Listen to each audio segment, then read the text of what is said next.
Hi, you are listening to In Search of Insight, Nootropics Depot's monthly podcast. I'm your host, Erika, and sitting next to me is our product specialist, Emiel. Hey, everyone. This month, we are talking about a very exciting new product release, the first of its kind. We are going to be exploring all things related to the creation of Cognance, the world's first microdosing alternative from Bacopa. And today we're just going to get straight into our topic because this is a product that we have just recently released when you're listening to this podcast. We don't have any other new product releases to talk about, but we have plenty to talk about with this new product, Cognance. And the one really special additional detail I'll share with you now before we get into the topic is that you get to hear it straight from the mouth and the mind of the inventor, who is actually Emiel, our product specialist, who created the idea for this product and brought it to fruition over quite a few years of research. For those of you who are following us on Reddit, that's r/Nootropics Depot, you've probably seen our Back to the Future story about the process of, or an imagined process of how we went back to the future, got the recipe for this Cognance, and then brought it back to you to release for Black Friday this year in 2022. But that's not exactly how the story went, so I'll let Emiel give you a little bit of an intro and a background for where this idea initially came from and kind of the origin story of Cognance, which is our focus for this month's podcast, In Search of Insight. Yeah, so the process was a very lengthy one, and that's part of the reason why we did this fun Back to the Future release video, because everyone had been asking for it. Where is it? For years now, we've been getting the question, because we were so excited about it, we'd leaked a little bit of information, and people really latched onto this. So then the whole idea for our Back to the Future little spot video we did, we wanted to make it so that I lost my memory in a bobsledding accident, and our whole mission was to recover what I had lost. So it's a pretty funny video if you haven't seen it. But the real story is very different. When I first joined this company, I came here from the Netherlands, and one of my first tasks here was just to start developing new products. A lot of the Natrium stacks got developed in that first year I was here. We did a lot of legwork there, and I was really excited about some of the stuff we were doing with Ceretropic. And when I first joined, I was really hoping that I could do some of the stuff Paul had been doing Paul is the owner, that he had been doing for Ceretropic, like making some of his own compounds and getting those custom synthesized in China.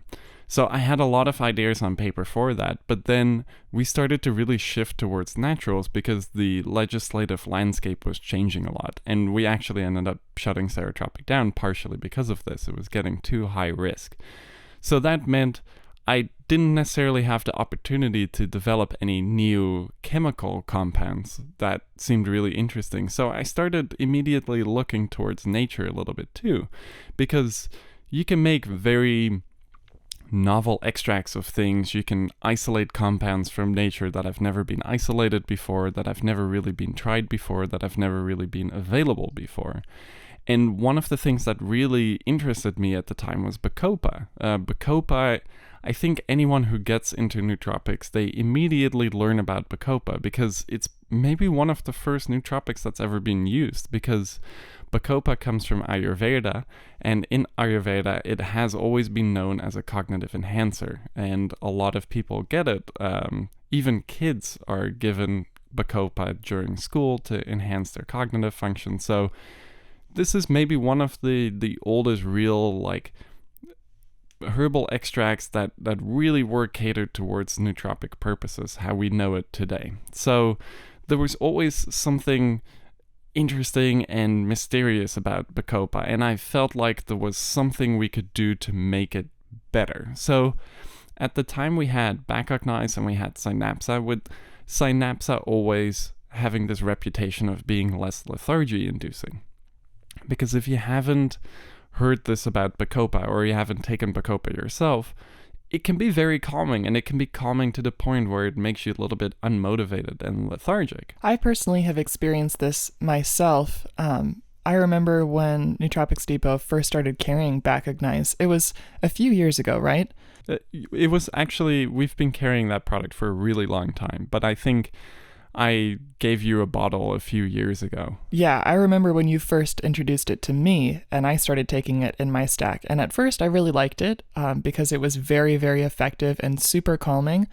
But after maybe a week or so of taking it, I started feeling like too chill. Like I had very little motivation, didn't have a particularly normal stress response, and that was a little bit of an overkill Bacopa supplement for me. So I decided to stop taking it in my stack, and I haven't taken it much since then, at least since Cognance was released. Except in sleep support. So that's the one True. thing I realized while I was doing a lot of this research on Bacopa, and at the time I was developing a lot of the Natrium stacks, I realized that, hey, Bacopa is lethargy inducing, and that can be a good thing in terms of sleep. So I started trying it out at night a few times, and then we got this really potent Bacoside extract, a 24% Bacoside extract.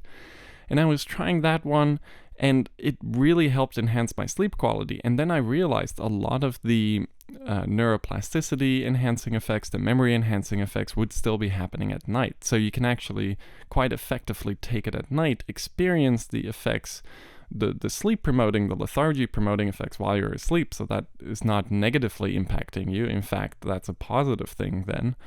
And then still getting some of these cognitive benefits when you wake up the next day. I can definitely stand behind that. I just always think of sleep support as this kind of unified, singular solution for my sleep problems because I just love it so much. I know I take it and it's so effective. I'm not always thinking about the individual ingredients, but you make a very good point. The day after I take sleep support, I wake up really refreshed, way more calm than I normally would be in the morning. And it's kind of funny that on this podcast, I feel like most conversations lead back to sleep support in some way.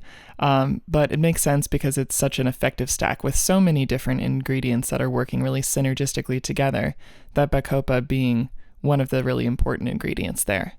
Yeah, it really made a big difference once we added it in. The first few takes, I didn't have it in, then I added it in, and it really added something special. And I think part of what's special is that the Bacosides, so we will flash a quick picture actually up on the screen here. So we're looking at Bacoside A3 now, and this is also on our product description. If you're not on YouTube and you still want to see this picture, go to our product description for Cognance, and you will see this really big molecule, and circled in red are the sugar groups. And this is Bacoside A3. So this is what is normally in the Bacopa monnieri plant. This is one of the main bioactives. And all of the Bacosides have these big sugar groups on them. And the problem with this is they up the molecular weight a lot. So I believe for Bacoside A3, it's right around 900 grams per mole. I think it's even more, like 960 grams per mole, something like that. And this is a problem because, as Lipinski found out, and there's this thing called the Lipinski rule of 5, it's a little bit outdated these days. There's some other models, but in terms of bioavailability and pharmacokinetics, Lipinski rule of 5 is something that's really convenient to follow, and you can give you some good ideas about the potential bioavailability of something. And one of these rules is a compound cannot be bigger than 500 grams per mole. So with Bacoside A3, it's almost twice above this it is almost twice above this limit at 960-ish grams per mole. So based on that, it probably doesn't absorb. And in studies and in some pharmacokinetic modeling, it has indeed been found that Bacoside A3 and the other Bacosides, they do not really absorb in the gastrointestinal tract, and they definitely don't make it through the blood-brain barrier. So something has to happen to these compounds before they can actually be bioactive in our brains and produce those cognitive enhancement effects that we want from Bacopa. So what's happening here? I got really interested in this, and I found a study that indicated in the stomach you have a 2-stage hydrolysis process that happens. The first one is a deglycosylation reaction, which basically rips off the sugar molecules. So then you start with bacosides and you end up with the jujubogenin and pseudojujubogenin. These are two compounds that are basically the bacosides with the sugar groups ripped off. So now they drop to right under 500 grams per mole. And in pharmacokinetic modeling and in some studies, it has now been shown that jujubogenin and pseudojujubogenin can actually absorb in the GI tract and can actually make it past the blood-brain barrier. So there is something happening there when you take a normal Bacopa extract. It gets metabolized into these first metabolites. And then, from there, jujubogenin and pseudojujubogenin get acid hydrolyzed. So they have to be in the stomach, they have to be at the right pH level, and quite a few chemical changes have to happen. And then you end up with Ebelin Lactone. So we'll touch a little bit more on Ebelin Lactone in a second. That's one of the main compounds we're going for here. This is what we based a lot of our Cognance extract on. So the process that you just described is for a typical Bacopa supplement, is that right? Correct. Okay, so with this kind of metabolism, are there major bioavailability issues with just a standard Bacopa extract that prevent it from being as effective? Yeah, for sure. So the deglycosylation reaction is really common and it happens a lot. So basically, if you take something with big sugar groups on it, it doesn't take a whole lot of effort to rip it off. So this first stage is probably always happening because the bacosides, otherwise you'll just pee them out. And that's actually one of the ways in which metabolism works. Once a compound has circulated through your system a little bit, there's actually enzyme systems that tack on sugar groups onto molecules again, and this makes them more water soluble. So then they dissolve in your urine and you can pee them out. So that's actually a way we get rid of things. So that's actually, we see this sometimes with flavonoids where we come out with the deglycosylated flavonoid and then we have people asking for the glycosylated flavonoid because it's more water soluble. And a lot of people think if something is more water soluble, it should absorb better, but that's not actually the case. And usually when you're taking a glycosylated compound, it will get deglycosylated in the stomach, in the digestive tract, and you will end up with the aglycone, which is the molecule without the sugar. So in this case, the glycosides are the bacosides and the aglycones are the pseudo-jujubogenin and jujubogenin. And then those again convert to Ebelin Lactone. And I think that last stage to Ebelin Lactone is probably not very efficient, but it is happening. And I think that's an interesting thing to think about with sleep support. And what made me really think about this too is if we take Bacopa at night, you have these bacosides coming in. Maybe it takes an hour or so for those bacosides to get their sugar groups ripped off and turn into the aglycones, turn into pseudojujubogenin and jujubogenin, and then exert their effects. But then while we are sleeping, we have many, many hours where the pseudojujubogenin and jujubogenin can then acid hydrolyze potentially into Ebelin Lactone. So then when we are waking up in the morning, maybe we have some Ebelin Lactone in our system, and that maybe contributes to some of the mental clarity we experience when we wake up after taking sleep support. So when I was thinking about this, I thought, Ebelin Lactone seems like a really interesting compound. And then I started looking into it more and I realized, hey, it hits the 5-HT2A receptor and it selectively hits the muscarinic M1 acetylcholine receptor. And that is really unique. There are not a whole lot of natural legal compounds that hit the 5-HT2A receptor. Of course, you have things like psilocybin, which converts to psilocin, and then psilocin actually hits the 5-HT2A receptors. A lot of the classical psychedelics hit the 5-HT2A receptor, but... So you must have been very excited when you came across this research then about Ebelin Lactone. Yeah, because basically the only things that really selectively hit the 5-HT2A receptors are psychedelics and also natural compounds, and all of them have been regulated. So there's been a huge lack of research on 5-HT2A. That's coming back a little bit now, but it's exciting to find something in nature that isn't a psychedelic or anything like that and isn't controlled that still hits this 5-HT2A receptor. So that was something that really fascinated me. The other thing that really fascinated me, we've definitely spent a lot more time talking about the 5-HT2A on some of the release stuff, because this is something even people who aren't very deep in neuroscience, you've maybe heard 5-HT2A being thrown around. It's a bit of a hyped up thing. It's getting into popular culture. But the other thing that actually really excited me was that it is a selective M1 muscarinic acetylcholine receptor modulator, not necessarily an agonist, but it's a positive allosteric modulator. I'll get more into what that means in a second. But this is really interesting because there's been a very long time search in research to find something that selectively acts on the M1 muscarinic acetylcholine receptor. And this is important because the M1 receptor accounts for a lot of the cholinergic receptors throughout the central nervous system. And it's very important for cognitive function. So oftentimes when we talk about acetylcholine and bumping up our acetylcholine levels, oftentimes we are thinking about the nicotinic acetylcholine receptors, which there's quite a lot of things which hit the nicotinic acetylcholine receptors. With muscarinic, it's a little bit harder because if you're hitting the M2 or M3, M4 and M5, those are all of the different ones, including M1 then, of course. But a lot of those muscarinic acetylcholine receptors, they actually control how we sweat, how we salivate, our gastric function, pupil dilation, and things like that. So basically, if you want to modulate the muscarinic acetylcholine receptor system, you basically only really want to be hitting M1. And it's really hard to find something that is selective for M1. But with Ebelin Lactone, we seem to have something that is very selective for M1 and doesn't really hit any of the other muscarinic acetylcholine receptors. So that's really cool.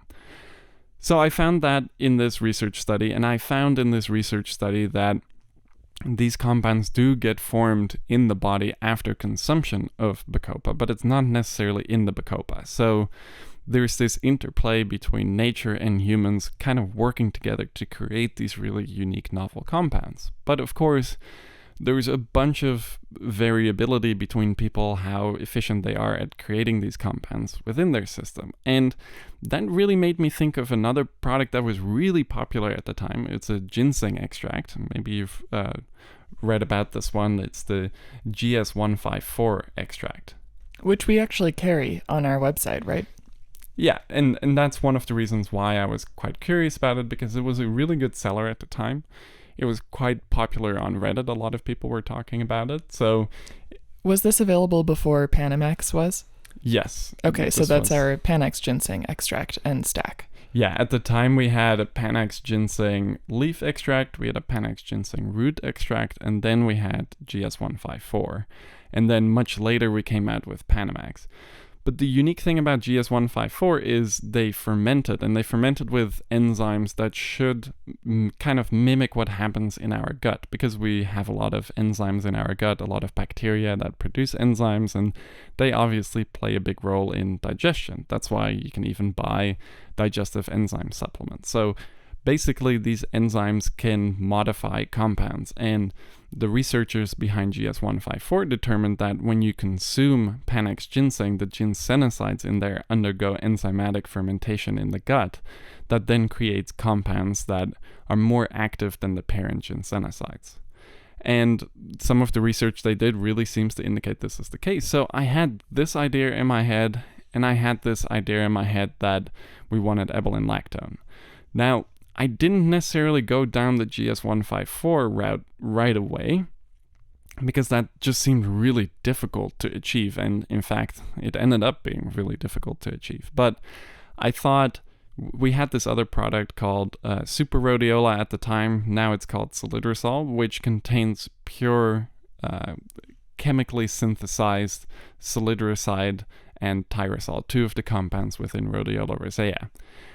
At the time, I was a little bit more naive, so I thought, okay, if that's possible for those, then it should be possible for Ebelin Lactone. So let's kind of disregard nature right now. Let's see if we can get this made in a lab. I was still very much in the serotropic mindset of things, where the synthesis, the chemistry seemed really interesting, so I thought this would be possible. So I went around and looked around a little bit and talked to, I think, 1 or 2 suppliers at the time, and basically it wasn't possible. I guess it's really hard to synthesize this compound. If it was being done, it was being done in very small amounts, and if you were to scale it up, it would be so expensive you basically couldn't sell it. So at the time, I was a little bit disappointed, and I thought, well, I guess we're never going to see significant amounts of Ebelin Lactone. Then I started thinking a little bit more, and I started thinking, okay, well, if GS154 was able to do this enzymatic fermentation process, then maybe we can mimic this hydrolysis process, because that's actually a little bit easier than having to deal with enzymes, because ideally what you would be doing is treating the Bacopa extract, like a very potent Bacopa extract, with some sort of acidified extraction solvent. And when you do this, you are changing the compounds similar to what would be happening in our stomach and in our digestive system, but with a lot more control, and then being able to verify with HPLC testing to see if we are actually achieving adequate Ebelin lactone concentrations.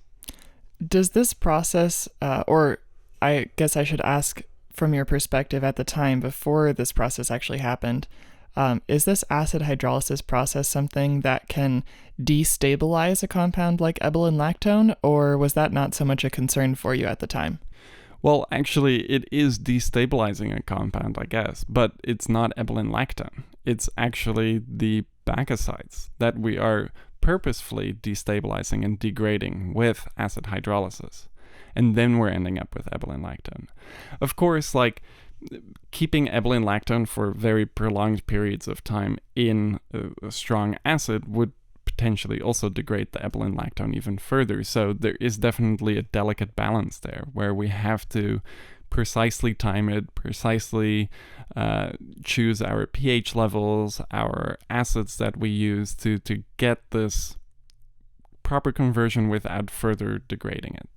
But that was achieved, and it's also measurable, right? Which is where you were going before I interjected. Yes, now it's measurable. Now we can actually see that we are ending up with Ebelin lactone, because luckily there actually is an Ebelin lactone reference standard. If that didn't exist, this project actually couldn't have really progressed much further than just an idea on paper. Before we go a little further, can you just describe exactly what a reference standard is for anyone who is not aware of what that concept is?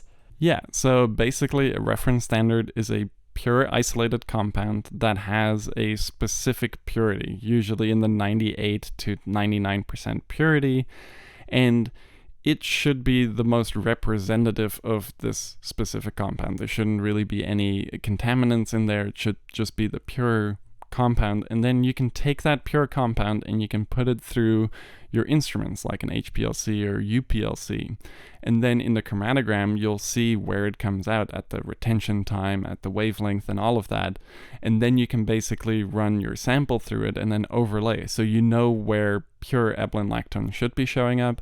Then you run another sample through your instrument, and then you can compare the chromatograms, and then you can go, okay, based on running the reference standard through it and calibrating our instrument, and then optimizing our method to make sure that Ebelin lactone comes out properly, comes out by itself and doesn't collude with other things, and then you get this nice clean chromatogram. Our lab director Jay is very good at making super clean chromatograms, so it took a little while for me to actually appreciate this, but he would always share these super ultra clean chromatograms, and we'd look at them and go, oh yeah, that's a really nice one. We get super nerdy here nowadays, but basically that's what a reference standard is. You run it through your instrument, you basically get a picture, and then you run your sample, the actual extract, through the same instrument, and then you get another picture, and then you line them up and you see what matches up and what doesn't. By doing that, you can then actually quantify how much of a compound is in an extract. So if we didn't have a reference standard, we wouldn't have been able to quantify how much Ebelin lactone was actually being produced during our patented extraction and processing steps. So then, of course, the question becomes, who is going to do this? How are we going to do it? Can we do it at scale, etc., etc.? So if we didn't have a reference standard, we wouldn't have been able to quantify how much Ebelin lactone was actually being produced during our patented extraction and processing steps. So then, of course, the question becomes, who is going to do this? How are we going to do it? Can we do it at scale, etc., etc.? So we found a partner in Australia, actually, and we started working with them. And after a while, we got one sample batch back. So at this point, between initially having the idea and looking at Ebelin Lactone, this happened 4, maybe even 5 years ago.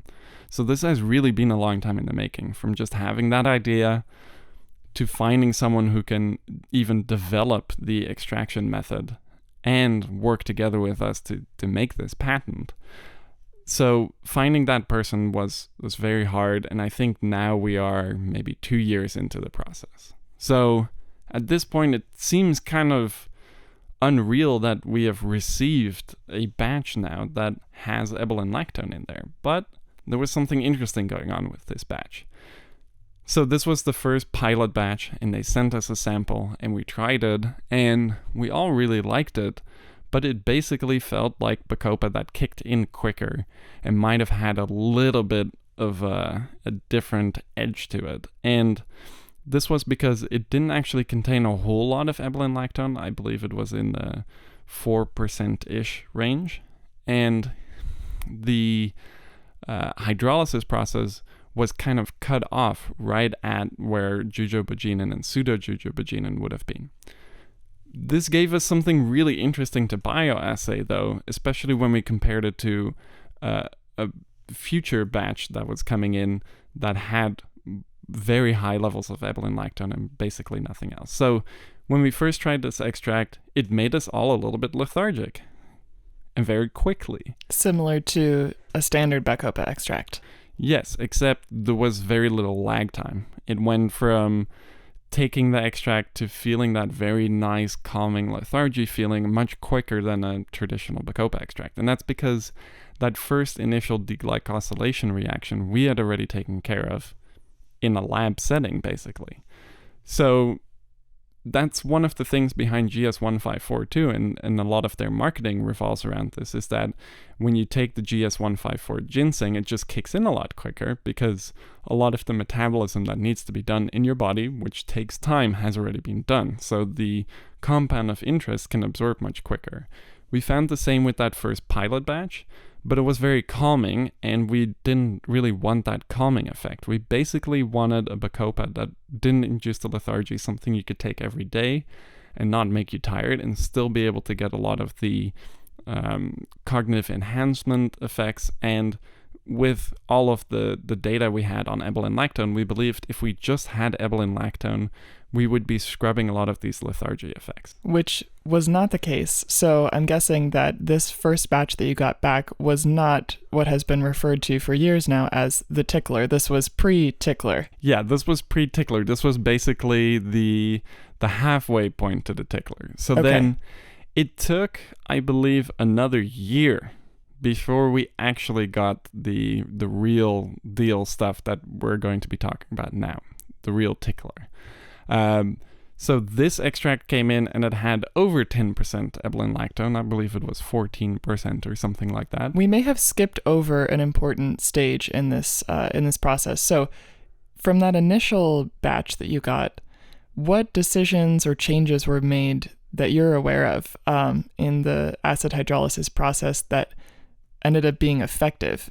I guess that's what's in the patent, right? Are you able to even share that? No, I will not go very much into detail in that. Once the patent is live, you can go into the patent and get an idea of what stages we followed.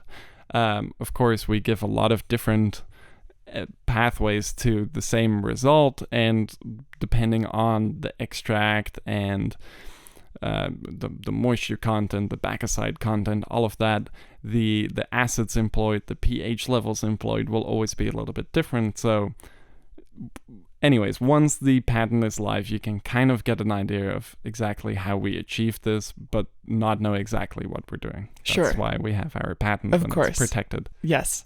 But in terms of the idea, the direction that you took after that initial batch, where did you go from there? So yeah, basically we said this is cool, but we need more Ebelin Lactone. So the extraction and processing process was tweaked, probably a little bit more acid hydrolysis at this stage, But it took a really long time. That initial batch was pretty easy to do, but getting it to have much higher levels of Ebelin Lactone took a long time. It actually took a year. So there was a year gap, basically. We tried that first batch. We had to wait an entire year, and then we got the second batch in. A lot of people had tried that initial pilot batch, and a lot of people liked it because a lot of people around the office actually use Bacopa and they really like it. So when they took this, it was like a Bacopa extract that was a little bit more potent and kicked in quicker. So the pilot batch was actually quite popular around the office. Now we get in this second batch that has 10% plus Ebelin Lactone, and we take it and it is completely different. It doesn't feel like Bacopa anymore. A lot of the hardcore Bacopa enthusiasts at the office didn't really recognize it as Bacopa anymore. It was different. It's more subtle. It's not calming necessarily. It can be calming in certain scenarios. It seems to have a bit of an adaptogenic effect in that sense. But the lethargy-inducing effects are gone, and the acute cognition-enhancing effects are way dialed up. And it has a really unique microdosey type effect. So this was really interesting, and it was really interesting to the people who kind of had some background experience here too, and we realized we were onto something really special. So then we started developing this extract further and getting from kind of a pilot batch. So think about it like this. If any of you are into making coffee, and any of you are into making a pour over coffee, for example, in a V60 or something just for yourself, it's pretty easy. You grind up your coffee, you prepare your coffee bed, you do your nice fancy pours with your water kettle, and you get 1 cup of coffee. Now someone comes to you and says, hey, I want you to make 200 of those cups in the same amount of time, basically, that you're making 1 cup of coffee. So how are you going to scale that up? And that's always an issue we find. And it's an issue with, if you wanted to go from 1 pour over to 200 pour overs, it's pretty much going to be impossible. So you are going to have to maybe develop a new coffee machine that can kind of replicate that process, but at a much bigger scale. So we were up against a lot of this too with the initial development. So getting a small pilot batch, easy. Getting hundreds of kilos made, not so easy. So from that initial pilot batch to a real production batch took another year. So now we are many, many years into the process, for 4 years, I think. Okay, so we get the real production batch in, and now we have to do the analytical testing on it. We have to develop all of our methods, and luckily the company we're working with in Australia are also really good at developing their methods, so there was a lot of crosstalk there, and we were actually pretty quickly able to develop this analytical method to make sure that we have the amount of Ebelin Lactone we want. And at that point, what was the concentration of Ebelin Lactone in these production batches? Over 10%, and it remains to be over 10% with a minimum level that we set at 10%. So all of the batches that you're all trying out, I believe it is a little bit above 10%. I will try and figure out exactly what that percentage is if someone asks about this in our Q&A thread that we will post. For right now, I'm not exactly sure what's in the current production batch, but it is over 10%. So now we have this, and now we have to do something that we've never done before, which is patent it. And that took another year, maybe year and a half. So the whole process ended up being really long, and the reason I'm explaining this is so that you get a bit more of a behind the scenes look of everything that went into creating this extract. And also to perhaps let you know just why it took many years and many responses on Reddit saying, it's coming, it's still coming, we're still working on it, it will come, trust us, please. It's just not ready yet because it was a long process from start to finish, especially considering all of the patent things that go into this. Yeah, and it's a really new thing for us. We've never really done this. We've never really we've definitely made custom extracts, but nothing at this level, nothing at this scale and complexity. And we've definitely never done a patent on any of this. So that took a lot of time. It took a lot of writing. It took a lot of back and forth. It took a lot of approving. It took a lot of talking with attorneys and lawyers to figure out that all of the language we were putting in there was good. And then we co-developed this with the company in Australia, so they had a lot of input too, and we were going back and forth, and we met with each other a bunch. And so it was a really interesting collaborative project that took a lot of thinking power to get to where we are now. So from an initial kind of young Emiel who had a naive idea, just recently touched down in the US and, was super excited, thought everything was possible and there were no limitations. Quickly I found out that's not entirely the case, but we kind of kept with that spirit, and then a lot of people got involved, and then finally this small idea on paper became a real product and became really hyped up, which was also quite interesting to see. No one had any idea what this really was, but it was hyped up for at least a year plus. And now we are actually recording this podcast on Black Friday. And just looking at the sales so far for Cognance, it's crazy. It's really blowing my mind, and it's quite humbling that we were able to make something that so many of you were interested in, and we've already sold hundreds of bottles, which means that in a week or two we're going to have hundreds of real world reviews on this. So by the time this podcast releases, a lot of you will have probably tried it out already. So we're very excited for that. Absolutely. It must be a really incredible moment for you to see a project like this come full circle, from its initial idea to this point where we actually get to release it and talk about it and get into probably the most exciting part of this product, which is its cognitive benefits and its calming effects, and a little bit of the pharmacology and pharmakokinetics of how that's actually working in the body. For those of you who are trying Cognance and who want to talk about your experiences, ask questions, or even get some more details about the process and the initial idea, you should join us on Reddit. That's r/Nootropics Depot, where there's conversations happening every single day about all of our products from Nootropics Depot, stack ideas, questions, dosing, and just general nootropics information and conversations and research. We also have Q&A threads that we post after each podcast has been released, so that you can the week after, so that you can ask some specific questions that you had after listening to the episode. So I really love that we get to have this kind of timing and continuous flow of conversation specifically about Cognance, because Emiel and I both have been taking this for the last couple of weeks, for our own benefit and also to get prepared for this particular episode. But I'm glad that you will all have had a chance to try this as well, and then ask those questions after you've experienced the effects for yourselves. Yeah, and actually, with that in mind, this has kind of become a tradition, I guess. Before we do a podcast about any given topic, we actually, and especially if it is a single product, we like to take that single product. So on our last one, we took Reishi right before we started recording. And on this one, we took Cognance right before we started recording.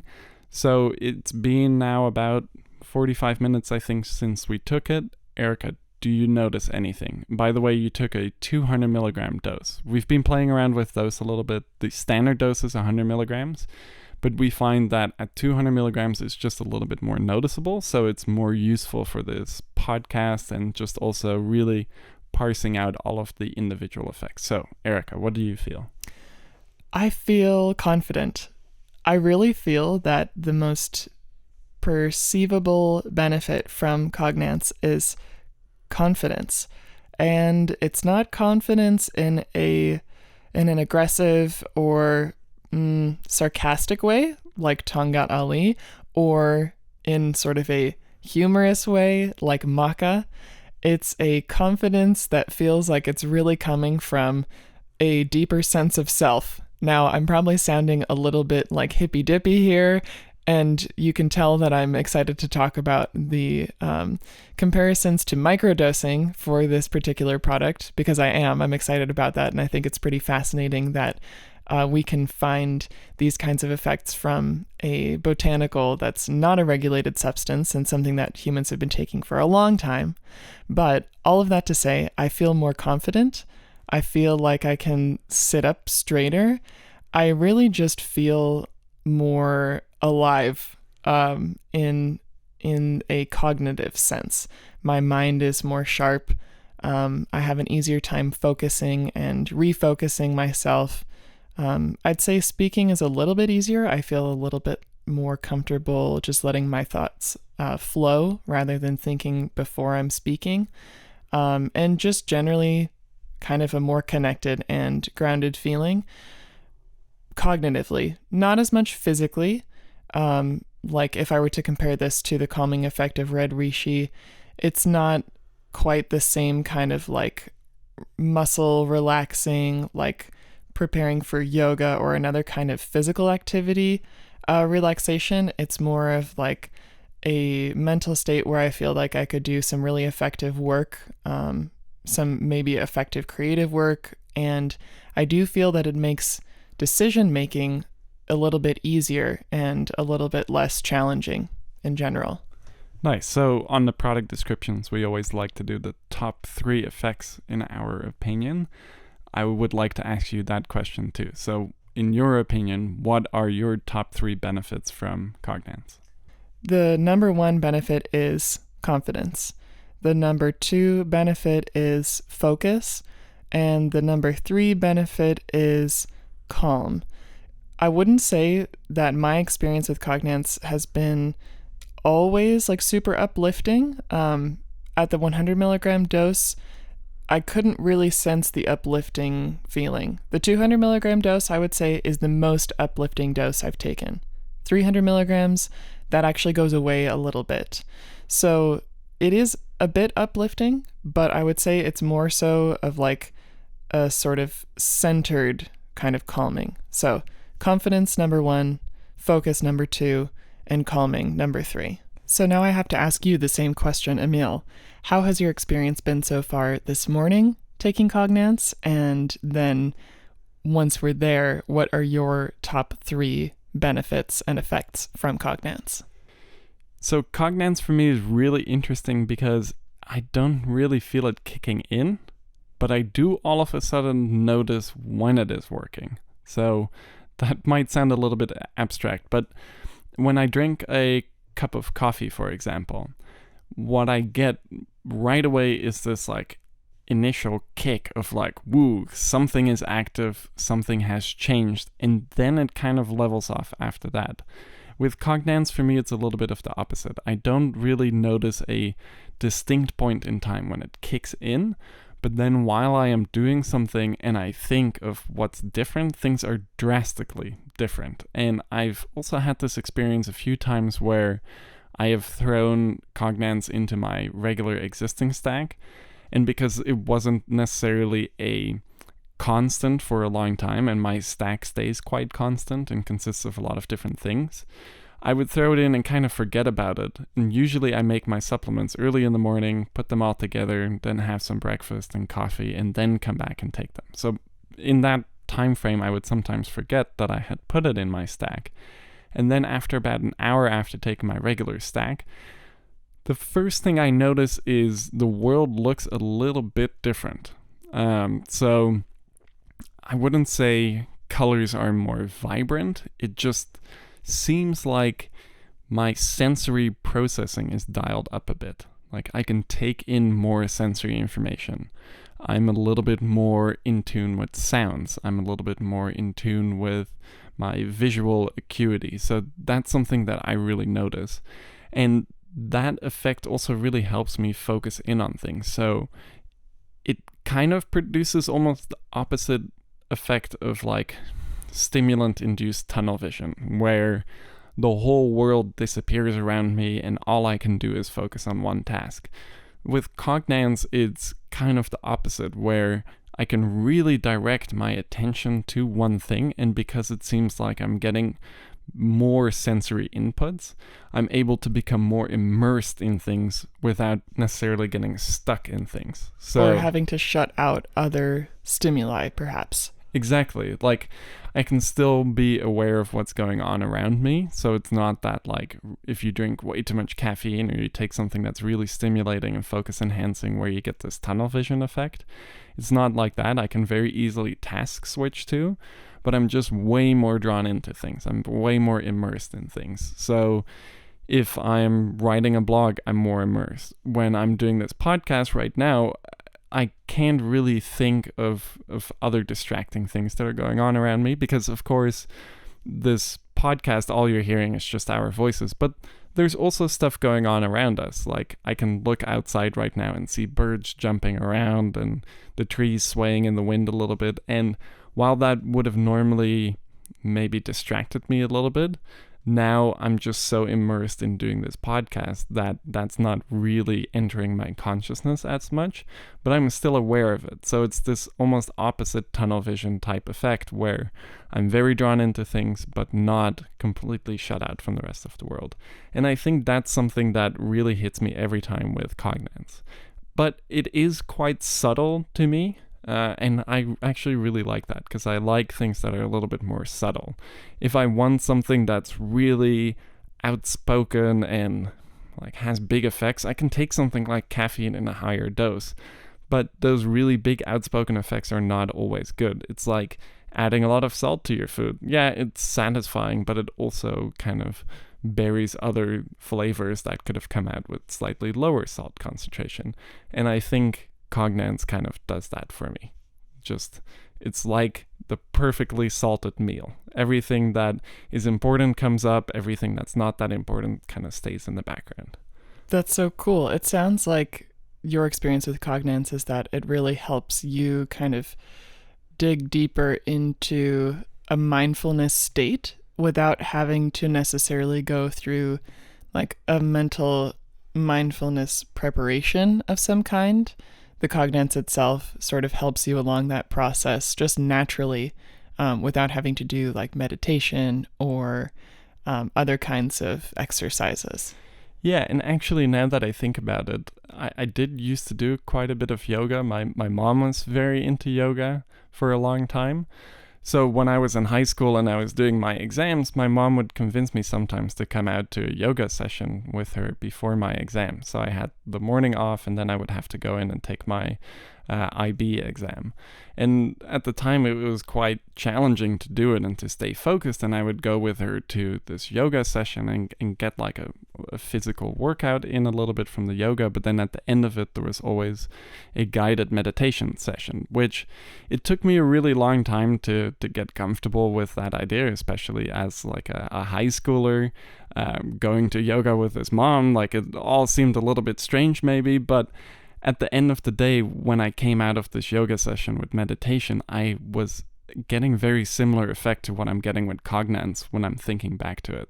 I was able to shut out a lot of my friends who I met before the exam and not get psyched out by that, and then really be able to recall a lot of the information that I'd been studying and not let the stress and anxiety of a test kind of erase that memory, which can definitely happen sometimes.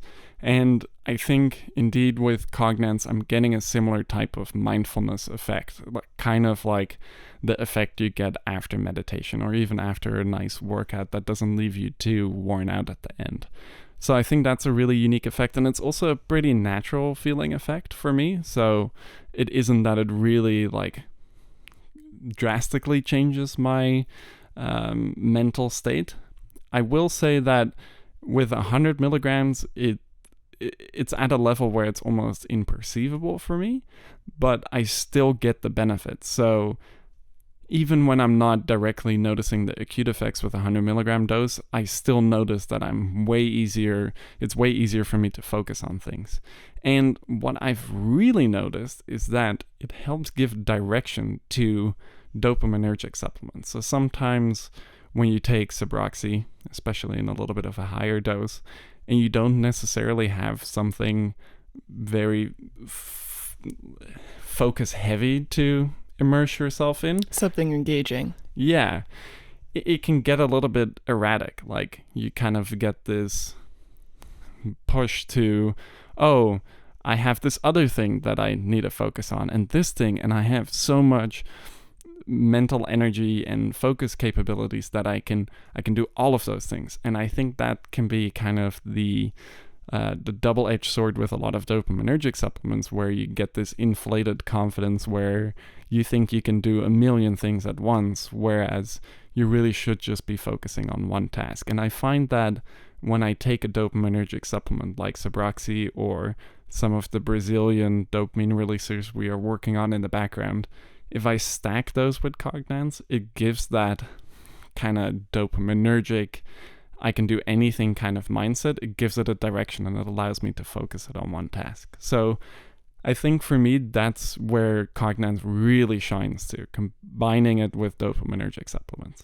Very cool. And I can relate to that experience you're talking about with Sabroxy, because I really like Sabroxy, but I have been taking a little bit of a break here and there because there are definitely times when I take Sabroxy in my daily stack, but maybe I want to have another cup of coffee, or there's a handful of tasks that I could be doing, but not one particular project that's absolutely necessary. And sometimes it could make me feel a little bit like all over the place, like a cartoon running around. And I'm thinking of Looney Tunes right now, where everything feels like it's the most important thing. And that means that I might spend some time hopping between tasks and not accomplishing anything. Not very fun.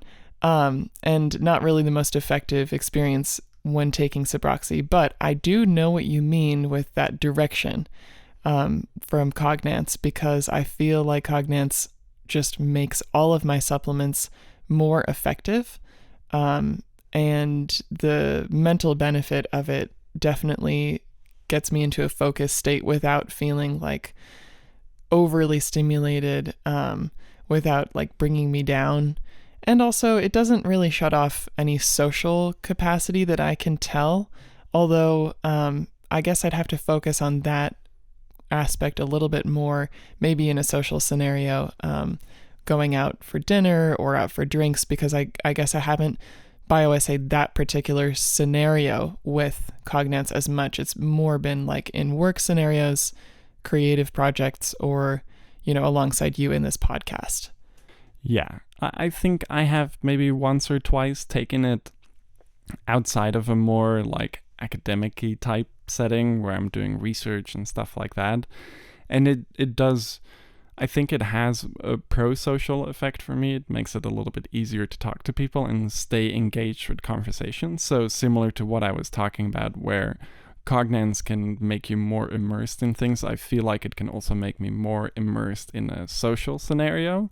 I think the one thing there is your social partner has to be open for that a little bit too. Are they able to go as deep with you as you can in that scenario? And I think that's the one thing maybe with Cognance, that if you get into a conversation with someone who wants to keep it a little bit more shallow, then maybe it can be challenging. If you have people around you who would like to really get in depth about stuff, then something like Cognance, I think, has a very unique pro-social effect where it allows you to be a little bit more introspective. Yeah, that's a really cool point. I didn't consider that. So now something I want to circle back to is to ask you what your top 3 benefits from Cognance are. So my top 3, definitely at the top is focus. The second one is mental clarity. I really feel like when especially if I'm tired or I have a lot of different things on my mind, that can definitely impact my mental clarity. And this is a topic we've started to explore a lot more, and it's also what led to ClariMag. We really like this concept of mental clarity. I think a lot of people will also interpret it as getting rid of brain fog. I think we're somewhat talking about the same thing with mental clarity. It kind of clears the fog and it allows you to see the, what's the saying, the forest through the trees? Yes, exactly. You got it. So I think that's definitely my second top. So focus, mental clarity, and I really do like the mood boosting effects. I think in the last podcast we said about reishi that the calming effects feel really natural. Like, it just feels... I think we even made the comparison last time. It almost feels like you're done with yoga or something and you have this natural relaxed feeling, or you wake up from a really great night of sleep and you're just feeling relaxed, or you wake up on your day off and you're just looking forward to relaxing and you're already in this nice, calm, natural mindset. Reishi does that for me. And in the similar sense, Cognance kind of just... I guess what Erika said, I hadn't really considered the confidence aspect of it, but I think the mood boost kind of gives me that confidence too, and gives me a little bit of a pep in my step, but it isn't really pushy like some other mood enhancers can be, where it really like, be happy kind of feeling. This is more of a, you don't realize how happy you are. Just tap into that kind of feeling. Like, it's a very natural, subtle, nice mood boost for me, especially at 100 milligrams. At 200 milligrams, it becomes a little bit more pushy. And I think maybe we should also address our dosing strategies here. So the first dose we ever took was 50 milligrams. That was a little bit too light. 50 milligrams actually of the jujubogenin, pseudojujubogenin, like the semi-hydrolyzed extract, was active at 50 milligrams. So that would definitely be interesting to look into the future too, just a jujubogenin or pseudojujubogenin type product. But when we got the Cognance, we realized we could actually go a little bit higher in dose because the lethargy-inducing effects are gone and you can kind of benefit from the higher effects. So we went from 50 milligrams to 100 milligrams, and then a lot of us started to feel it. Then Paul and I went to 250 milligrams a few times and noticed some really interesting effects, more effects than the 100 milligram dose. And then I believe, Erika, the highest you've been is 300 milligrams, right? Yes, and that was yesterday or the day before? No, not yesterday. I think, yeah. We tried our high dose. Before this podcast, we've kind of been escalating the dose. Or I think it was not yesterday. Yesterday was Thanksgiving. Yes. We did it on Wednesday, I think. Yeah, exactly. Yeah. But basically, we've been dose escalating. So we started at 100 milligrams, then the next day we did 200 milligrams. And this is all first thing in the morning. No coffee, no nothing, empty stomach. You just wake up and you take your 100 milligram dose. Evaluate the effects. Then the next day, 200 milligrams. And then I had already taken a few higher doses, so Erika hadn't, and she took 300 milligrams and I took 400 milligrams. And I think that's maybe one of the highest doses we've ever taken. When we first started taking the 100 milligrams, we thought it would just keep scaling and scaling and scaling and scaling and get more intense as you go up in dose. What Erika mentioned, and what I also noticed, is that it's almost like a bell-shaped response curve. So once you go from 100 milligrams, you're maybe halfway up the bell curve. 200 milligrams, you're right at this like perfect, it's much more intense, but it's still very manageable and nice. And then 300, 400 milligrams, you kind of start falling off the side of the bell curve. It doesn't necessarily accompany itself with more side effects or any unpleasant effects, but it doesn't seem to get much stronger. And it does seem to last longer. So that's the one thing. If you take a higher dose, it will last longer.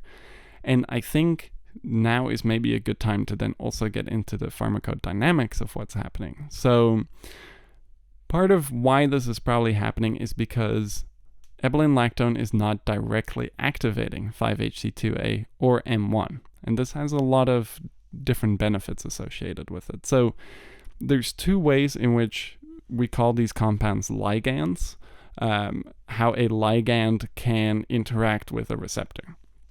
And especially in beginner neuroscience courses or psychology courses, we like to simplify it down into, okay, when you activate a receptor, it's kind of like a lock and key.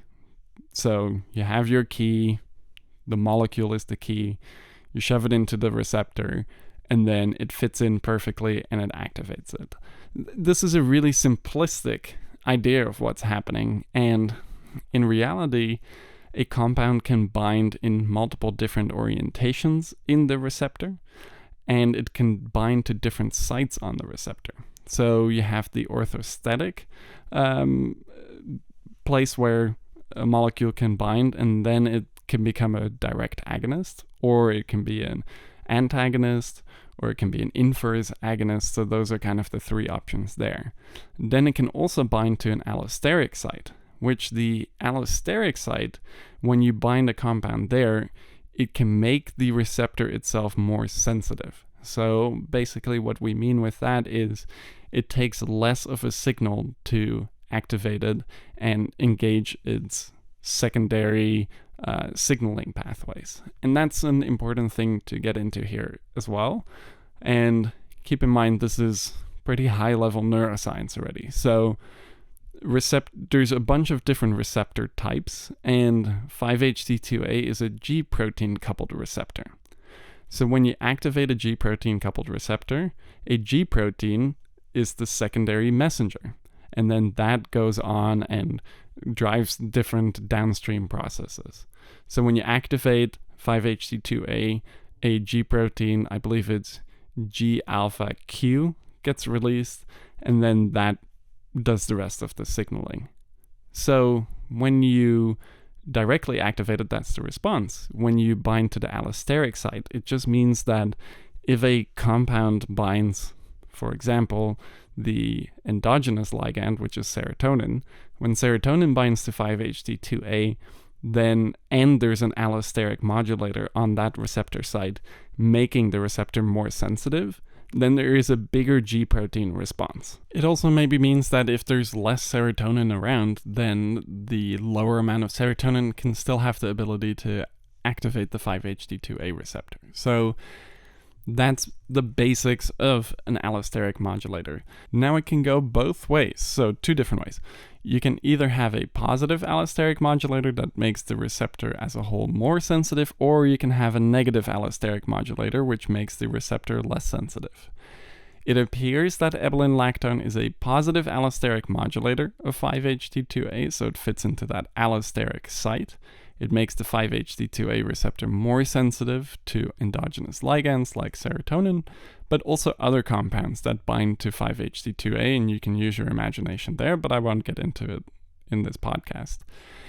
So, when you take higher and higher doses, all you're doing is just making the receptor a little bit more sensitive. But it really depends on the fact that if there is serotonin around, then maybe the higher of a dose of a positive allosteric modulator you take, the more profound that serotonin mediated effect will be. However, there seems to be a bit of a ceiling to it. With 100 milligrams, it seems like the receptor is quite a bit more sensitive. 200 milligrams, a lot more sensitive, but maybe that's kind of the maximum amount of sensitivity it can achieve. Beyond that, it doesn't really seem to add more effects. The same is true for the M1 receptor. Ebelin Lactone is also acting there as a positive allosteric modulator, so there also seems to be a little bit of a ceiling there. So this is really interesting, and it also gives evidence for the fact that this is really what's happening with Ebelin Lactone, and just how selective it is. So beyond the 5-HT2A modulation effects and the M1 modulation effects, there are some other things going on, but the higher the dose you take, not a whole lot of different things change. And with pretty much everything else, the higher the dose you take, and a lot of things are direct agonists or antagonists. Think, for example, caffeine. Caffeine is a direct antagonist at adenosine receptors. So the higher the dose you take of caffeine, the more severely and the more amount of adenosine receptors will get blocked, and that will translate to more and more and more and more increased stimulation, and to a point where it also gets dangerous.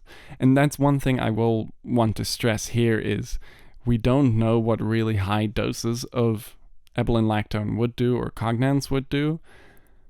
You have my report here. There is not a whole lot to find beyond, I think, the 200 milligram mark. I mean, maybe there some other interesting effects pop up, but I would say just in terms of safety and in terms of just wasting material, basically, don't really go beyond 400 milligrams or so. You can try 400 milligrams if you want. That's 4 times our recommended dose, basically. And it doesn't get a whole lot more interesting at that point. I would agree with that. When I took 300 milligrams, I felt a little bit disappointed. So I wouldn't say that there were like negative side effects, perhaps, but it didn't feel as effective as the 200 milligram dose. That's what I was expecting, and I was expecting it to be even more effective and even more kind of confidence boosting and focus enhancing, which it was not. If anything, I felt like those effects were maybe a little bit more subtle at the 300 milligram dose when compared to 200 milligrams. I am curious to know what your experiences are on Reddit, if you are comfortable sharing your dosage experiences, and if you are trying higher doses, what that's like for you, because maybe it's different for a couple people, but I certainly didn't feel that the 300 milligrams was a better dose than 200. 200 really hits it in the perfect spot in terms of achieving all of these benefits and not feeling any kind of like overly calming or lethargy inducing effects from the Bacopa. Yeah, so we've done a bunch of different dosage levels now. This is something we always do in beta testing. We want to see like what's the minimum amount we need, what would be the maximum amount we need, and what's kind of the sweet spot. I think for the average person, we found that the sweet spot is 100 milligrams, but I think for people looking for a little bit more of a punch, a little bit more pronounced effects, I would recommend 200 milligrams, and this is oftentimes actually the dosage I take, and I think Erika takes too. Yes. What I will say is that because it makes the M1 muscarinic receptor more sensitive and the 5-HT2A receptor more sensitive, if you take things that directly act on the 5-HT2A receptor or act on some of the other pathways in which 5-HT2A is involved, it can make the effects a little bit more pronounced. And I would go this route if you are looking for more pronounced effects. So for example, I find that it stacks really well with saffron. So if you take a 200 milligram dose of Cognance and then actually a double dose of saffron, 60 milligrams of saffron, the extra serotonergic activity from the saffron seems to make the 5-HT2A receptor effects from Ebelin Lactone more pronounced. That's really cool. I recently ran out of saffron, so I haven't tried this out for myself, but I really, really like the effects of saffron, so I would be very curious to put this together as an initial stack, 200 milligrams of Cognance, and then my typical dose of saffron. And I will explain another interesting thing I found, but I will have to explain a little bit how the 5-HT2A receptor works a little bit more. So another interesting thing it can do, basically the 5-HT2A receptor modulates a lot of different neurotransmitter systems. So when you activate 5-HT2A, there's a ton of signaling cascades that happen that affect a lot of different systems. But on top of that, 5-HT2A can also make complexes with other receptors. And you call this dimerization, and it can make heteromers and heterodimers with different receptor systems. One of these is with the cannabinoid CB1 receptor. So you have these complexes of 5-HT2A and CB1 receptors, which is why when you activate CB1, you can get some of these 5-HT2A type effects. And I also find that when you combine something that hits CB1, like the kava, the maca, even though CBD doesn't seem to hit CB1 at all, I've found that the effects of CB1 cognitively, psychoactively, are more pronounced when I have taken Cognance. So for things that act on other receptor systems, or even a little bit on 5-HT2A through a CB1 mechanism like with kava, when you take it alongside Cognance, the effects get a little bit more pronounced. So I would use it there. Use it as something that makes you more sensitive to the effects of other supplements. And it seems to really stack well, which is important because we also really like stacking ingredients together. And I think once you get to the point of Cognance, it's quite advanced, and that's not the only thing you're taking it alongside other cognitive enhancers. So the fact that it plays nicely with other cognitive enhancers is a really cool thing. You can also, I'm honestly a little bit sensitive to the effects of choline, so I haven't tried this out myself, but choline, when you take a choline source like Cognizin or alpha GPC, even choline L-bitartrate, OmegaTAU, which contains alpha GPC, if you take that alongside Cognance, you will probably notice a lot more cognitive benefits from the acetylcholine that's being produced from the choline source. So that's the whole reason you take a choline source. You take choline, and then that choline gets converted to acetylcholine, and then acetylcholine acts as a neurotransmitter. And acetylcholine acts as a neurotransmitter at the nicotinic acetylcholine receptors, but also at the muscarinic acetylcholine receptors. And specifically, when acetylcholine binds to the M1 muscarinic receptor, you seem to have a lot of cognitive enhancement happening. So when you have an M1 receptor that is now being positively allosterically modulated, so more sensitive, and you take something that enhances acetylcholine, then you will have more benefits from the acetylcholine effects than you would if Cognance is not involved, because it is selectively making the M1 muscarinic effects more pronounced, and that's really important for cognitive enhancement. So I think that's a cool stack, and part of the reason why in our stacks on the product page, the cognitive stack, I actually did Cognance and OmegaTAU. Perfect. I mean, I feel like we say this every podcast. I feel like I say this every podcast. It sounds like a good addition to my daily stack. But the truth is, over the last couple of months, especially as these new products have been coming out, I am adding products to my stack. And I am also letting some products go here and there as they no longer serve my needs. Cognance has been a very, very exciting and fun and powerful addition to my stack. Because it's really perceptible and it really seems to balance well with everything else I'm currently taking. I do feel like it makes all of the cognitive enhancing supplements I'm taking way stronger. And right now, I guess the three most recent products that I've added to my stack are Cognance, Red Reishi, and well, there was also Shodan and Saffron, but I've got a restock on both of those. But these have been my most recent additions to my stack. I'm no longer taking Panax.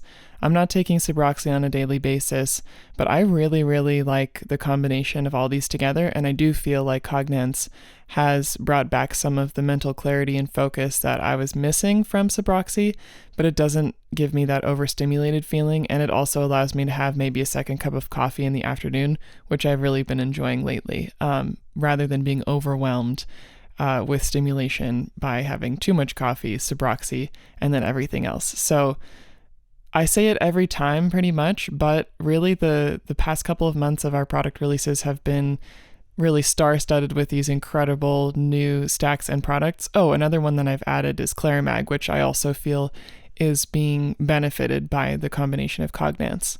And I have a different feeling from my stack now than I did a year ago. I do feel like this is a better kind of calming and focus enhancing stack. I'm not focusing as much on stress management at this point, but Cognance just kind of amplifies everything in a very natural way and in what feels like a very sustainable way too, in comparison to maybe like Tongkat Ali or Maca, which can have some really prominent effects right away, but aren't necessarily flowing as well over like a couple weeks or months if I'm taking those, if I'm being totally honest.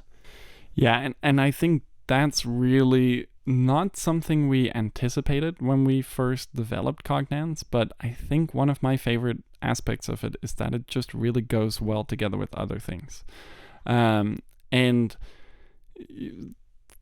I think a good example of this, recently I bought this fancy pants spirit from Empirical Spirits. They're in Copenhagen. They do vacuum distillation and some really fancy spirits, and the bottles are a little bit more expensive, and I like drinking spirits neat, so I've just been drinking the last spirit they released, their Soka, which is from sorghum, grown in the US actually. that spirit just by itself wasn't really doing it for me. It wasn't that exciting. It didn't have the impact I was expecting to have drinking it neat. But then I recently made a cocktail with it, and boom, all of these flavors that weren't there came out, and it enhanced flavors within the cocktail, and I realized I needed to actually mix it with other things to make other things come out. And I think I'm noticing the same with Cognance. Sometimes when you take Cognance by itself, you can go, well, I was hoping for a little bit more.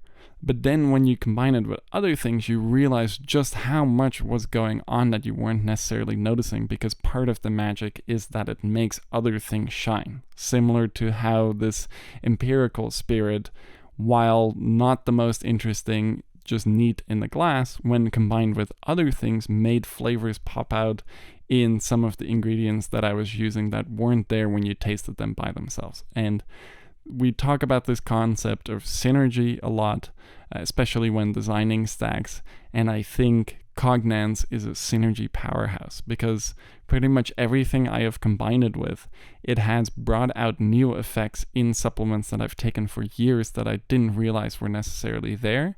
And is that the Cognance playing well, or the Cognance amplifying an effect? I'm not totally sure, but that's one cool thing you can try out with Cognance. Start combining it with a lot of things. So I really like combining it, for example, with the Coriander extract. It definitely highlights some of the more interesting cognitive effects of coriander that you don't necessarily notice by itself, and it also gets more of those calming attributes out of Cognance that you don't necessarily notice when you take it by itself. So there seems to be something special about combining Cognance with things. And as we talked about earlier, things that have dopaminergic effects seem to go especially well with Cognance, and it really gives it a direction, and it completely changes things. So it doesn't necessarily make things more potent or more powerful, but it really just modulates effects. And it's almost, to go back to cooking a little bit more, it's almost like the MSG of the nootropic world, which for people who are scared of MSG, you probably just had a knee-jerk effect. By the way, MSG really isn't that bad. It's in a lot of foods that you already eat, like Parmesan cheese and soy sauce and plenty of other things. Actually, seaweed, that's how it was first discovered. Yeah. So MSG really is just the amino acid glutamate. So when you eat protein and that protein unravels in your stomach, you get glutamic acid. And basically all MSG is, it's glutamic acid stabilized with sodium. I think it's a pretty magical ingredient. You have to be careful with how to use it, but if you taste MSG by itself, it's almost unpleasant to almost tasteless. So it basically has this umami quality, and it's pure umami. If you want to know what real umami is, get yourself a bag of MSG, taste the pure MSG, that's what umami is, and it's not that pleasant. But when you take that MSG and you combine it with other flavors, you combine it with salt, now all of a sudden salt tastes completely different. So you can actually use less salt. Or if you combine it with meats, it can make the meat flavors pop out more. Those wouldn't have been there without the MSG. And actually, for example, if you eat a dry aged steak, one of the things that you're doing when you're dry aging is the proteins in the meat are being degraded, and that's releasing glutamic acid. So when you dry age a piece of beef, you actually get more beefy flavors. That's what a lot of people say, and part of this is likely because of glutamic acid. Glutamic acid, which doesn't have a major taste impact by itself, but when you combine it with other things, it makes other things shine. And I think Cognance works similarly in that sense, where it definitely has its own unique benefits. And I have gone whole days where I've just ditched my whole stack and only taken Cognance and been very happy with it as a standalone product, and it actually ticks a lot of boxes for me.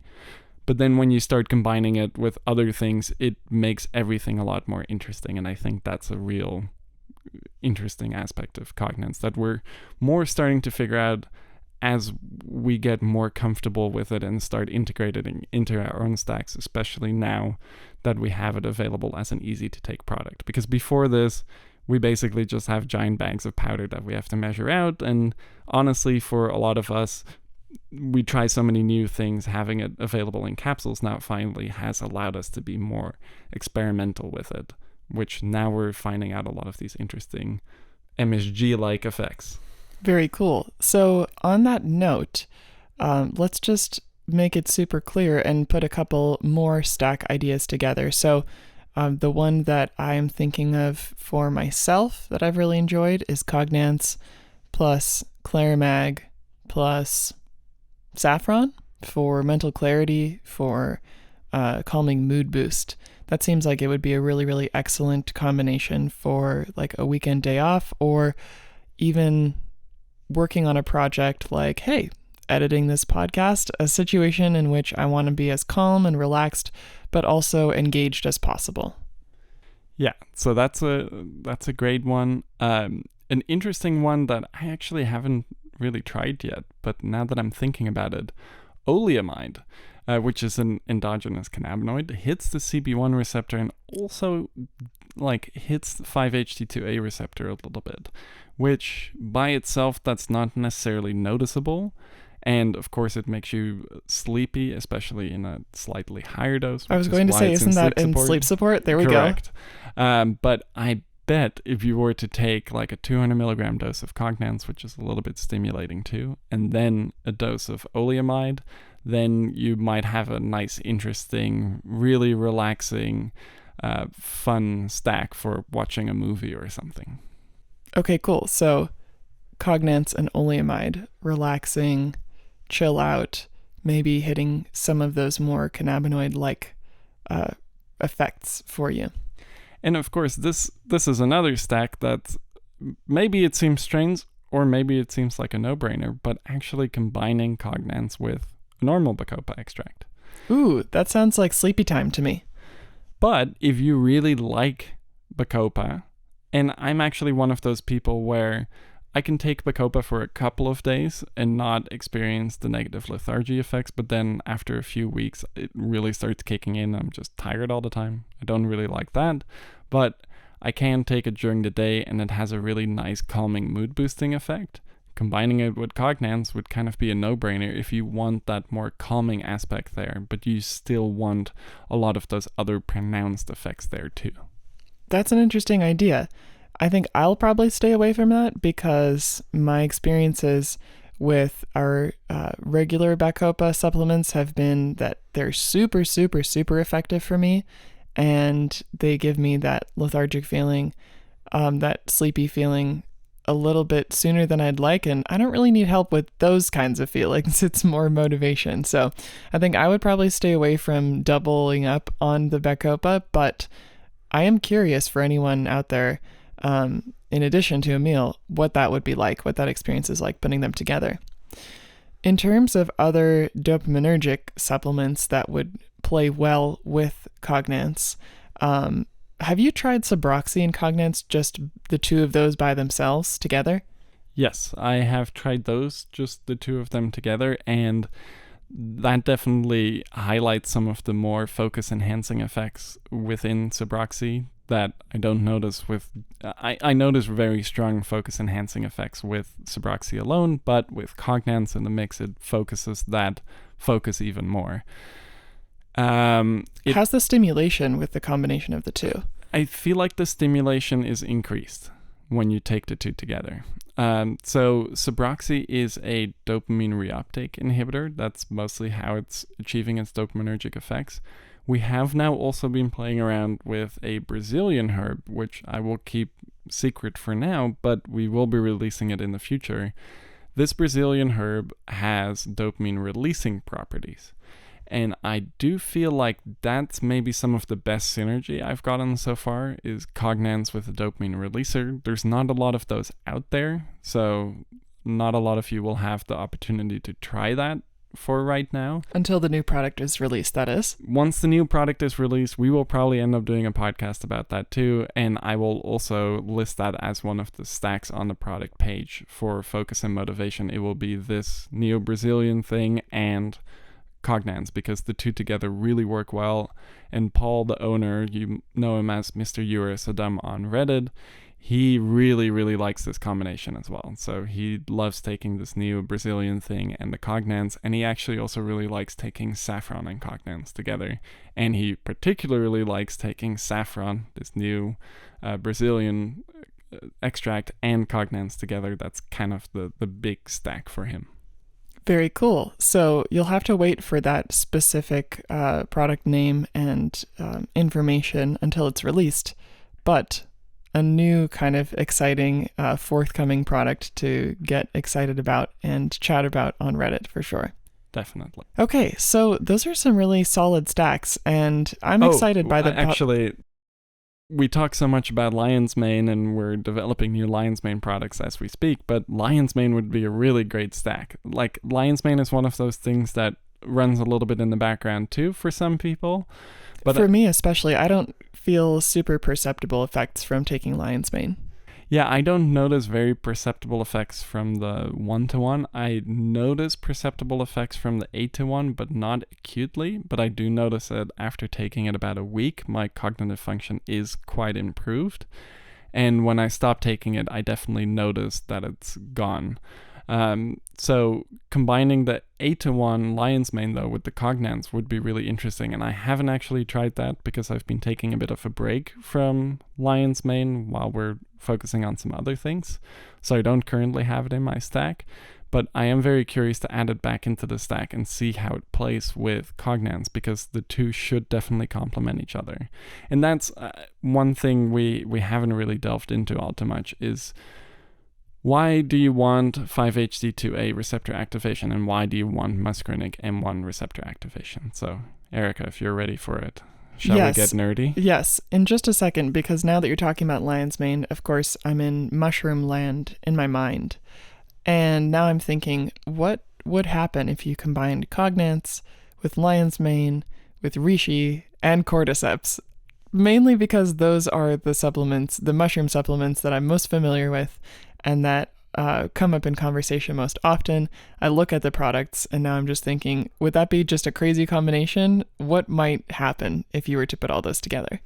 I actually think that would be a really interesting combination, and I might actually try that out tomorrow, now that I'm thinking about it, because so with the Lion's Mane, you're getting some of that NGF effects, you're getting some neuroplasticity, you're also getting perhaps some kappa opioid type effects, which can be cognitively enhancing. I think you get some adrenergic effects too, so there's some interesting stuff going on there with Lion's Mane. Then with reishi, you get some of the GABAergic effects. You get a really nice natural relaxation effect. There's a good inflammation dampening effect, and it helps with sleep too. And I feel like it almost helps me a little bit with confidence and has kind of a pro-social effect. And then cordyceps. Cordyceps actually is one of my favorites, and I have actually stacked Cognance and cordyceps together because I am taking cordyceps 10-to-1 every day now. So the cordyceps 10-to-1 has a very nice physically stimulating effect. It has a nice mood boosting effect and some mental clarity there as well. And it has a really nice nootropic effect because it hits the AMPA receptors, which is a type of glutamate receptor. And this is where we can jump. I think this is a nice jump in point for talking about what 5-HT2A can do, because 5-HT2A does have interactions with AMPA, and it has interactions with glutamate. So to answer that question first, I think that would be a really exciting stack. So kind of this mushroom stack that then has the Cognance MSG added to it, basically, to tie all of those mushrooms together and focus their effects into a more synergistic stack. I love this. And just to make a culinary reference, before we get nerdy, it's like when you add shiitakes to the rest of your mushroom salad, right? Because shiitakes are some of the most deep in flavor and complementary mushrooms. So, and you know why that is? Because of the glutamate. Yeah, it has a very high glutamic acid content. So we're adding our kind of natural saturation, basically, by putting Cognance together with these mushroom stacks. So, shiitakes, and we actually have a shiitake extract too. Oh, yes, exactly. Now I'm thinking about food, but I mean, mushroom party. Why not eat them and take them as supplements together? I'm getting a little bit distracted now. I am ready to get nerdy. Let's talk about the 5-HT2A receptor. Okay, so when we're talking about AMPA receptors with cordyceps, I think that's a good point because when you hit 5-HT2A, one of the effects is that the glutamate system is being modulated as well. And this is where some of the interesting 5-HT2A receptor effects seem to come from as well, because 5-HT2A also makes complexes with a specific type of glutamate receptor. It's the mGlur2, the metabotropic glutamate receptor 2, which is abbreviated to mGlur2. Kind of a weird thing to say. Now, I've never said that out loud, I think. So this complex, if you activate 5-HT2A, then you get some more glutamate activity through this complex. But also just in general, if you hit 5-HT2A, it modulates glutamatergic release. It also modulates cholinergic release, which is why it's kind of interesting that we are seeing both 5-HT2A positive allosteric modulation with M1 positive allosteric modulation, because if we get this effect through 5-HT2A, like a ligand binds to the 5-HT2A receptor while Ebelin Lactone is binding to the allosteric site, then you get this enhanced 5-HT2A effect. And if 5-HT2A is modulating choline release, then if we are also positively allosterically modulating the M1 receptor, then we could have more choline being released through our 5-HT2A effect and then interacting with the M1 effect from Cognance. So that's one aspect of 5-HT2A, choline and glutamatergic. Then when you activate 5-HT2A, there's also GABA interneurons that can get activated, so there can be a slightly more GABAergic tone. It can also associate with dopamine D2 receptors, so when you activate 5-HT2A, you can have more of this almost focus effect in the prefrontal cortex with some of this dopamine D2 activity. And it also forms a complex with the 5-HT1A receptor, so there's some crossplay there as well. So basically, then when you think about it, and I read a really nice quote in a study where they said, we know that serotonin plays a role in cognitive enhancement. It plays a major role in memory and learning because serotonin interacts a lot with the glutamate system, and the glutamate system is crucial for memory. And this is where the AMPA receptor effect with cordyceps comes from, because AMPA, the more AMPA activity you have, the easier it can be to encode memories. So that's potentially an interesting link with cordyceps then, where the Cognance could enhance that activity of the cordyceps a little bit too. So you have all of these different things playing around, and the study I was reading was saying, if we look at serotonin and its effects in memory and learning, then where is this coming from? And their end conclusion was basically 5-HT2A is mediating most of these effects. So if we think about the cognitive enhancement properties of serotonin, it's likely the bulk of it is coming through 5-HT2A, which is why it's so interesting that this is a target that we can hit, and makes sense why there's so much hype for this, because it's basically like the master regulator of the serotonergic memory and learning effects, which are very pronounced. And you see in individuals that have issues with mood or issues with cognition, if you actually do post-mortem studies on them, so they've looked at these people who have unfortunately passed away, but then you have this unique opportunity where you can look at the receptor density with more invasive methods. So of course, it can be really hard to determine how many serotonin receptors a person has when they're alive, because you have to go in and do a lot of really intensive stuff within the brain. You can do that after they have died and they have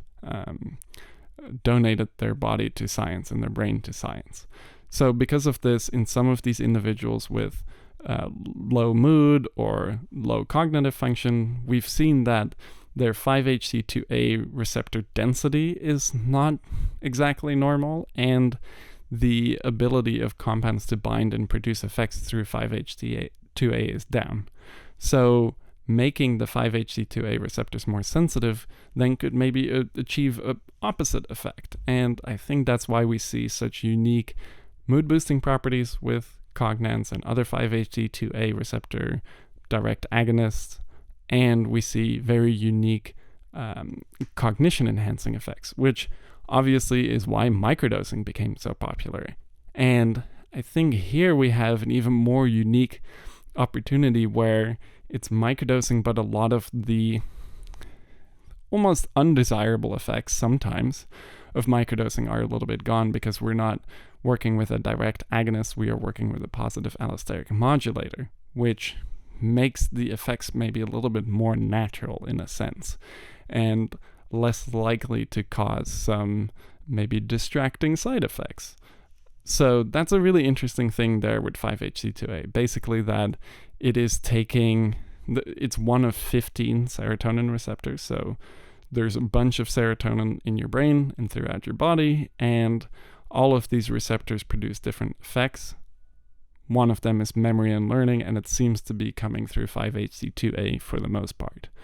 So very important then target for cognitive function, and makes sense why everyone has been so excited about 5-HT2A. 5-HT2A receptors are also very dense in the visual cortexes. So when you think about it there, when you hit 5-HT2A, it can drastically change our sensory processing, and actually it filters out less stuff, so more information is coming in. And I think that's what we talked about a little bit earlier, where my sensory perception, my immersion in things seems to go up with Cognance, and that makes sense because the 5-HT2A receptors also play an important role in sensory perception.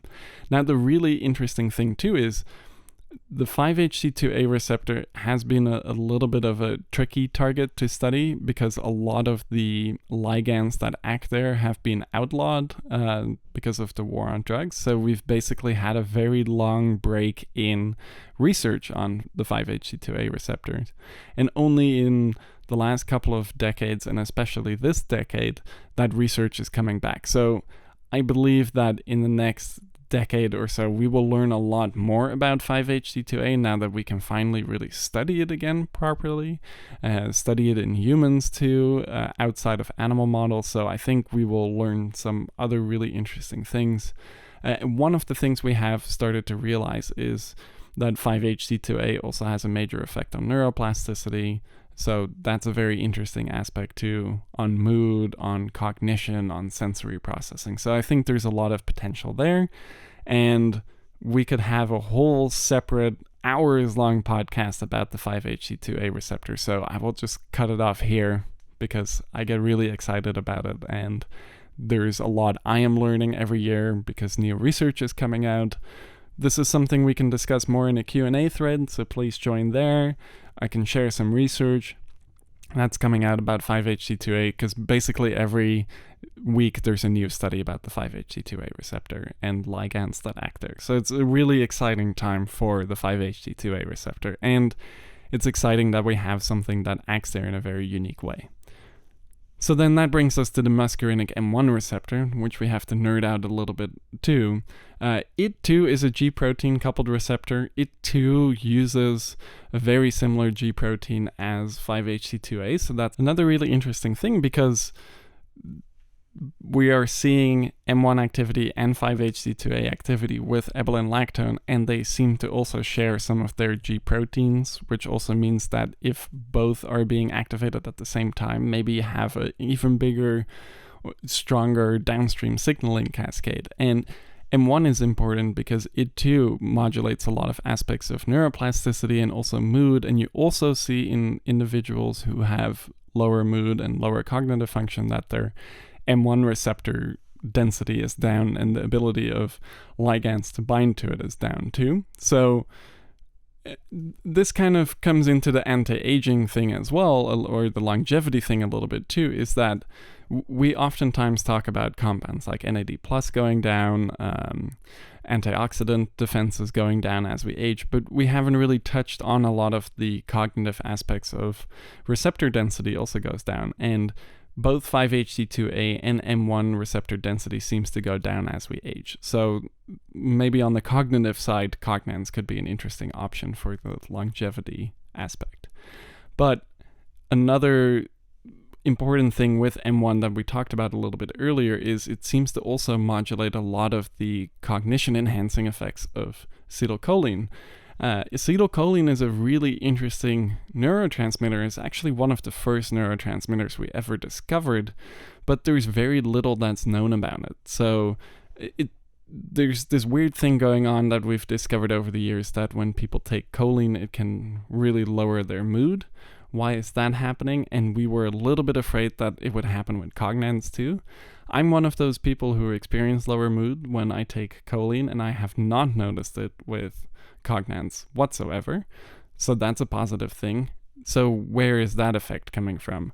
I believe it's the nicotinic acetylcholine receptor, or the alpha 7 nicotinic acetylcholine receptor, that's producing some of these negative mood effects, because choline binds directly to the alpha 7 receptor, and some important things that have shown to elevate mood actually are antagonists here.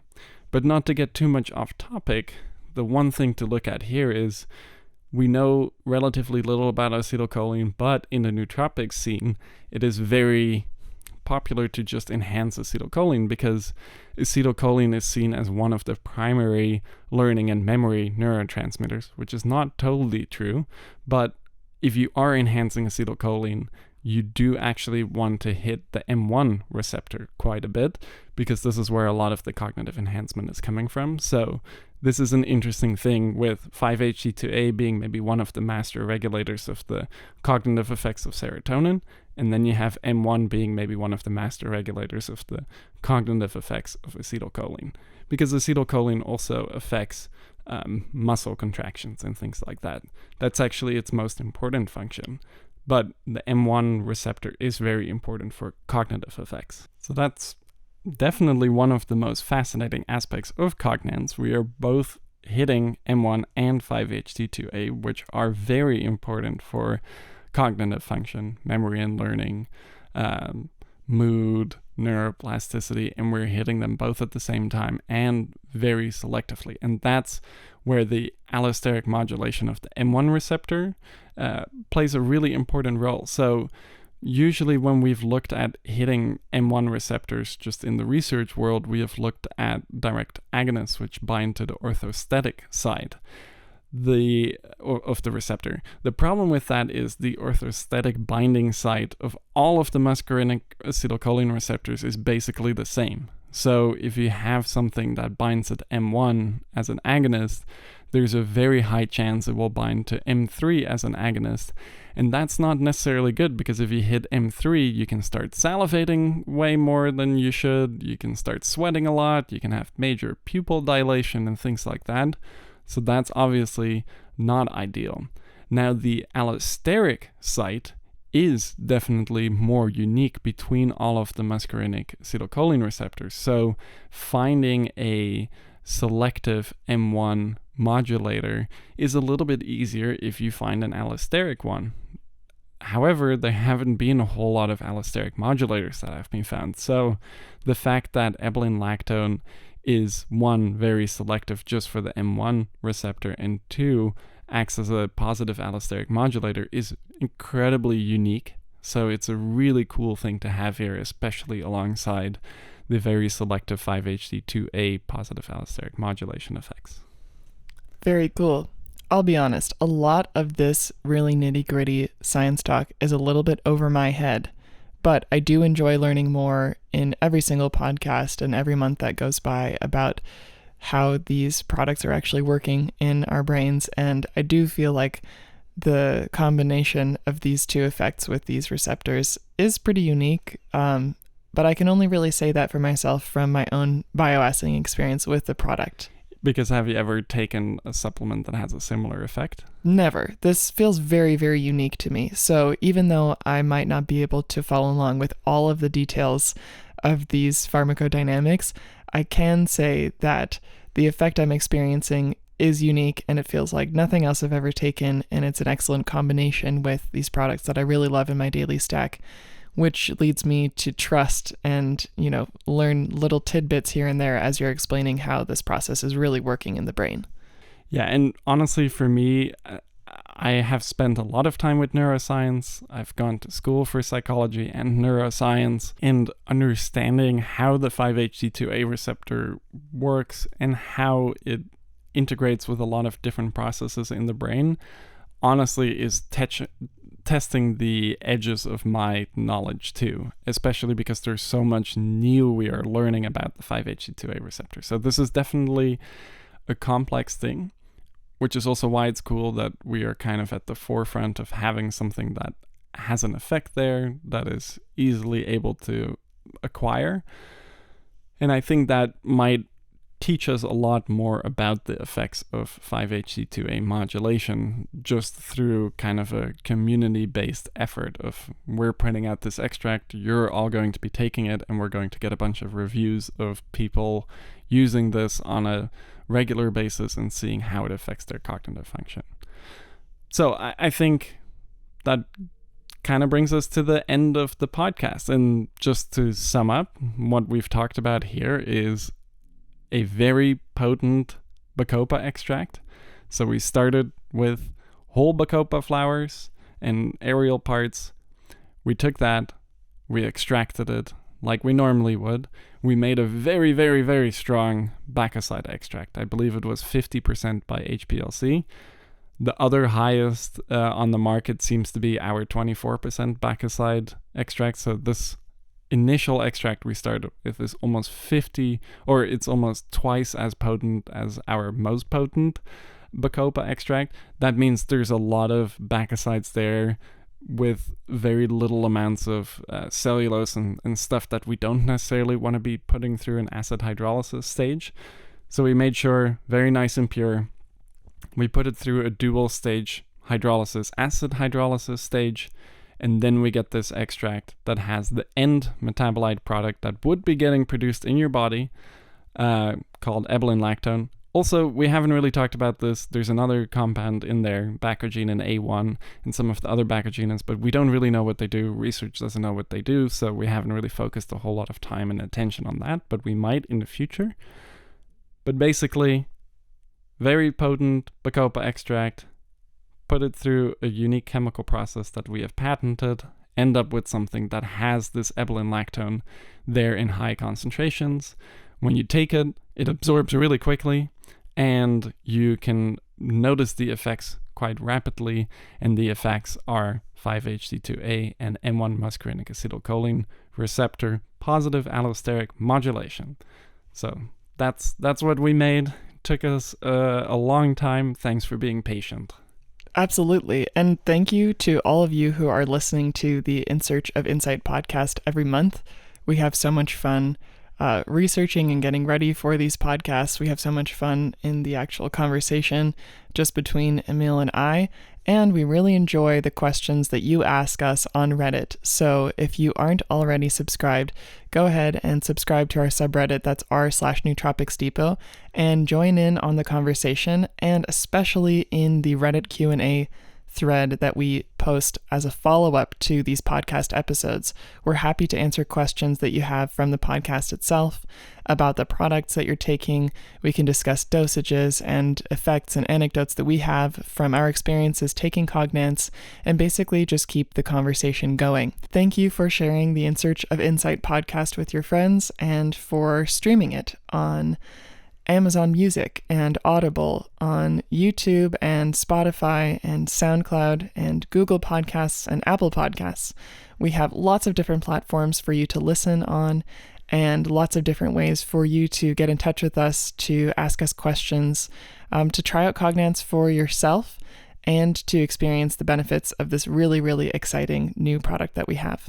So without further ado, we will sign off for today, and thank you so much for listening. Bye-bye. See ya.